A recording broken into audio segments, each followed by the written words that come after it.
Hi, Kerry here with Best of Us in Retirement. I've just started reading Tony Robbins' new book, Life Force.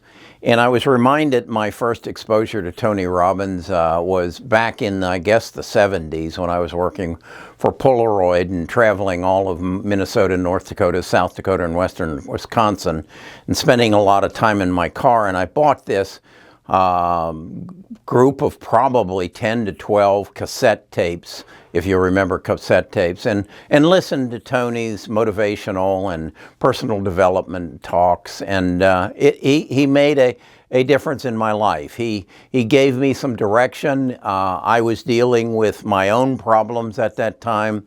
I have a learning disability. I'm dyslexic. I didn't know it. And so I was needing some self-motivation, and Tony had a major effect on me. So now I'm getting this book, and as we get into it, and the reason I'm reading it is one of my tribe members, one of the people from Best of Us Investors, I recommend a lot of investment books. He said, Kerry, you need to read this because Tony and you and I, Jimmy, are on the same page. And that is that we are entering a revolution in healthcare, and that if us aging people live long enough, we're going to have a say in how long we live, because we're going to have an opportunity to manage our own health cure system. And I think I have ended up where I am because of 5 things that have changed in my life as I move through retirement. And I want to cover those 5 things one by one in a series of videos. And the first one is the one that I believe is so important, is to find your passion. Because again, if you're doing something every day that you truly enjoy doing, that you get satisfaction out of, that you get joy out of, you pursue it with vigor. And then you also recognize that as you're aging, and I am aging, I'm 77 years old, you need to take care of yourself so that you can continue to have this pleasure of pursuing your passion.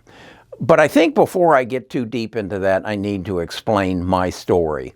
What drives Kerry? What makes Kerry run? Okay?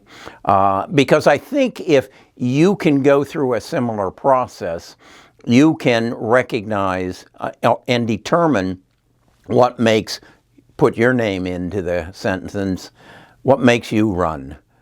I know what makes me run. I did a study of Kerry a number of years ago. I had read an article that said that basically there are 10 days, some people 15, that form your character. 10 days in your life that form your character and pretty much determine who you are and what you're going to be for the rest of your life until you can overcome the situation that was created by those 10 days. So what they suggested I do was get a yellow pad and write down as many days in my life as I could remember. Of course, you remember the last week, but then what you start digging into is those days that truly made a difference in your life. Those things that happened to you when you were young and impressionable and learning, and basically your character was being formed, and how they changed you. I know, and I can recite the 10 days that made Kerry Kerry. And the number 1 day happened on May 3rd in 1952 in a hospital in Champaign, Illinois, when I was 8 years old. My brother was 10 years old that day. That was his birthday. We went to the hospital and to visit my mother, who had been there since Thanksgiving the year before, suffering from cancer. And he and I got into a scuffle. He slammed my head against the wall. I started crying. My father said, "You need to go to the car. You need to get out of here." My mother said, "No, I want to see him cry." She died roughly, let's see, May, June, July, 60 days later. That was the second most important day in my life, when my father came and told me at 8 years old that my mother was dead. And then we never spoke of it again. Those 2 days formed who Kerry is, because Kerry went on from that point on believing that his mother didn't love him. Another important day was when my stepmother kicked me to the curb. She had thought I was a bright and shiny and fun object to play with until her son was born, and she kicked me to the curb, even to the extent of accusing me of trying to kill her son. I was rejected by 2 women that were very important in my life, and that formed Kerry. Kerry demands love. Kerry needs love. Kerry can't get enough love because he was denied it as a child. So I know that. I did not know that for many, many years. I have written 2 books about it. The best one is this one. It is Find Your Happiness by Discovering Who You Are and Why You Are You. There's a link to it in the description, or you can go and find it on Amazon.com. But anyway, as a result of that, exercise, I came to know myself. And I came to recognize that what I want out of life, what I want on a day-to-day basis, is love, is recognition. As I say, I was dyslexic. So in grade school, there were the red birds, the robins, and the bluebirds. And the bluebirds were the group that was put in the back of the class and was basically known as dummies. That was me.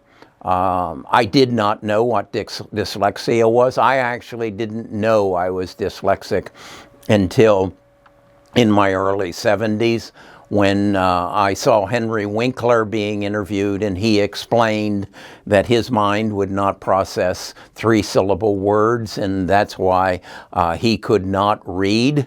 And I came to the realization that I was dyslexic. I wasn't dumb. I had a learning disability. I then recognized that in my life, as I achieved and as I pursued goals, when I got to my own time, my time that I could do whatever I wanted to do, had nothing to do with raising my family or doing my job, I created. I painted. I painted oil on canvas. My house is full of paintings. I then moved into photography. I then moved into writing. Why is that? Because Kerry needed to be recognized, and he needed to have the accolades of the people around him to make him feel good about himself. I often said in my work, I self-destructed because they didn't have an Academy Award ceremony at least every month. So I then, in my retirement, have discovered my passion, and my passion is to create. So I make 1 to 2 videos every day.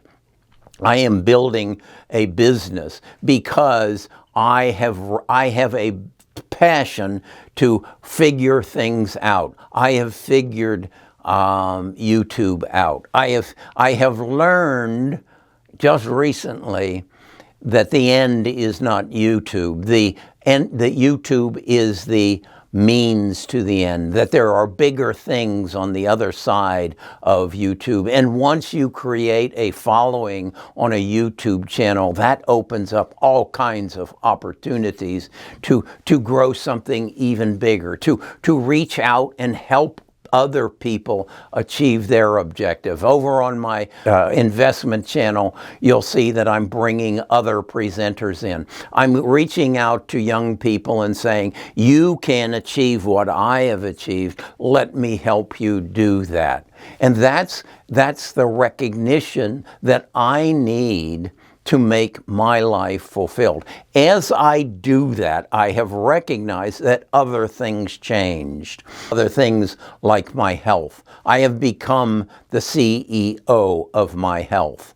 I strive to find out, to figure out what's going on in my body. I read, and that's what really lit me up in Tony Robbins' book, Life Force, in that he has discovered the same thing I've discovered, that our medical field is changing so rapidly through stem cell implantments, through immunotherapy, through regenerative therapy, through genome sequencing, through genome editing, and the rest of the world, 90%, 99% of the world have no idea what I'm talking about, and they're more interested in what are retail sales going to be now that the pandemic is going away. What is travel going to look like now that the pandemic is being settled? Folks, that is immaterial. What is really important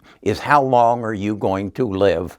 And how are the changes that are going to happen in our world going to extend your life? And if you don't start becoming the CEO of your healthcare and prolonging your life so that you can take advantage of the changes that are coming our way, the ability to take disease out of our bodies so that Kerry won't die from cancer like his mother did, like his father did, like his daughter did.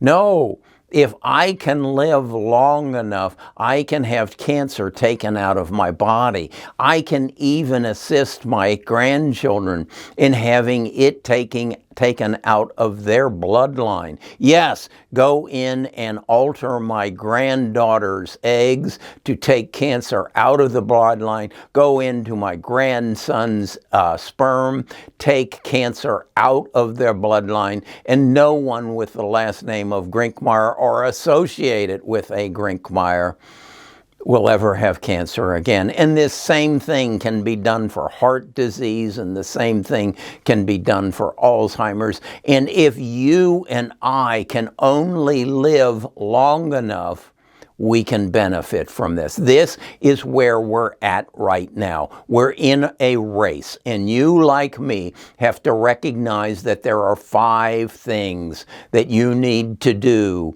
to make sure that you finish the race. And the first one that I'm talking of today is find your passion so that you have motivation to take care of the other 4 things that I'm going to talk to you about in the future, so that you can live long enough to finish the race. I am telling you that they are even creating spare parts. The only thing that stops your car from running is that the parts wear out. But if you will put the money into it, you can get spare parts and you can keep that car running. The same thing is going to happen in your body. We are just through artificial intelligence and through genome therapy and genome editing and protein therapy and protein editing, we are learning how the body works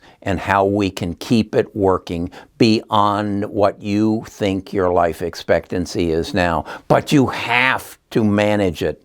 And you only will manage it if you are motivated to manage it and you have discovered your passion. So I'm going to ask you, as the first element of this, go into the description and get this book.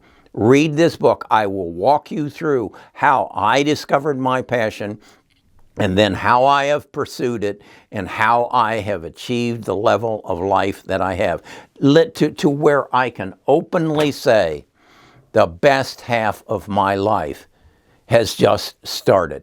The best, most exciting, most rewarding, most joyful part of my life started about 2.5 years ago. About 3 years ago, I guess, when I discovered I had dyslexia and I could make my life better. And I could pursue my passion, and I could share my knowledge, my experience, and my love for life with you. So, get the book, take that step, and then I'll come back and we'll talk about step number 2. First, find your passion. Find what is going to motivate you to want to live until you're 150 years old. All right, best half of my life, let's make it the best half of your life.